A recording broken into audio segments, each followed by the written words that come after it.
আজকে মোমো স্টিমার ছাড়া ঘরোয়া পদ্ধতিতে কিভাবে খুব সহজে মোমো বানানো যায় সেইটারই আজকে উপকরণ আপনাদেরকে দেখাবো। এখানে ময়দা নিয়ে নিয়েছি, এখানে একটু গাজর কুচিয়ে নিয়েছি, একটু আদা কুচি আছে, রসুন কুচি আছে, আর পেঁয়াজটা একটু বেশি করেই লাগবে, পেঁয়াজ কুচিয়ে নিয়েছি। এবার আমি ময়দাটাকে মাখবো। ময়দাটা একটু নুন দিয়ে দিয়েছি আর একটু তেল দিয়ে আমি ময়দাটাকে ডো করে রেখে আধ ঘন্টার জন্য রেস্টে রেখে দেবো। ময়দাটা আমার মাখা হয়ে গেছে। ময়দাটা ঠিক এরকম হবে, বেশি নরম না, এরকম হবে। আর আধ ঘন্টা রেস্টে রেখে দেবো আমি ঢেকে। এবার একটু আদা রসুনটাকে একটু শিলনোড়াতে পেস্ট করে নিচ্ছি। বেশি পেস্ট করার দরকার নেই, অল্প হালকা পেস্ট করলেই হবে। আর আমি লঙ্কাটা এখানে ব্যবহার করছি না, কেন কি আমার বাড়িতে বাচ্চা আছে, ছোট বাচ্চা, ও খাবে, তাই জন্য লঙ্কাটা ব্যবহার করছি না। আপনারা একটা দুটো লঙ্কা ব্যবহার করতেই পারেন, কোনো সমস্যা নেই তাতে। এখানে কিছুটা চিকেন কিমা করা আছে। এবার এর মধ্যে আমি এক এক করে পেঁয়াজগুলো অ্যাড করে দিচ্ছি। আপনারা চাইলে কাঁচা মাংসটাও আপনারা মেখে ব্যবহার করতে পারেন। আমি যেহেতু কাঁচা মাংসটা খাই না, তাই জন্য আমি কাঁচা মাংসটা ব্যবহার করছি না। আমি একটুখানি মশলার সাথে কষিয়ে নেবো মাংসটা কিছুক্ষণের জন্য।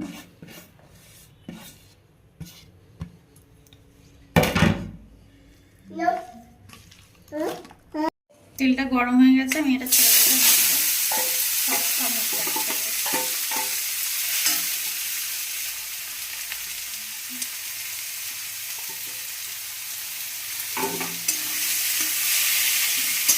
এর মধ্যে একটুখানি নুন দিয়ে দেবো,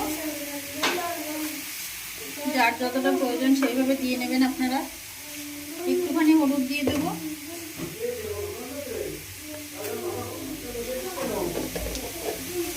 একটুখানি জিরের গুঁড়ো দিয়ে দিলাম,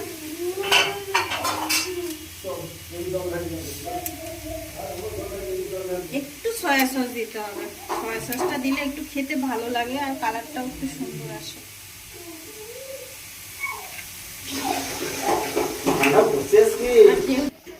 যেহেতু আমি লঙ্কা ব্যবহার করিনি, সেই জন্য গোলমরিচের গুঁড়োটা আমি দিয়ে দিচ্ছি। লঙ্কাটা আমার বাচ্চাটা খেতে পারে না, ওই জন্য লঙ্কা ব্যবহার করিনি। এবার আমি কষিয়ে নেব যতক্ষণ না জলটা একটু শুকিয়ে যায়। জলটা শুকিয়ে গেলে নামিয়ে নেব। লেচিটা ঠিক এরকম পাতলা পাতলা হবে। আমি এর মধ্যে এবার পুরটা ভরে দিয়ে আপনাদেরকে একটা বানিয়ে দেখাচ্ছি। এইরকম মাঝখান থেকে এরকম ভাঁজ করে নিয়ে এই পাশ দিয়ে একটা দিয়ে এইরকম করে ঠেলবেন, আর এই পাশে এইভাবে নিয়ে এরকমভাবে ঠেলবেন। এরকমভাবে ঠেললে পরেই চলে আসবে।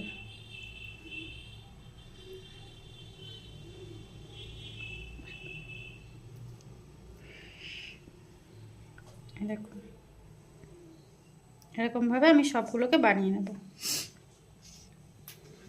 এখানে আমি একটা ননস্টিকের কড়া নিয়েছি, কড়াতে জল দিয়ে দেবো। এক বাটির মতো জল দিয়ে দিলাম। এরকম একটা ছোট্ট বাটি নিয়েছি, এই বাটিটাকে এর মাঝখানে এইভাবে বসিয়ে দেবো, দিয়ে এই প্লেটটাকে এর উপরে এইভাবে বসিয়ে দেবো। এবারে ঢেকে দেবো।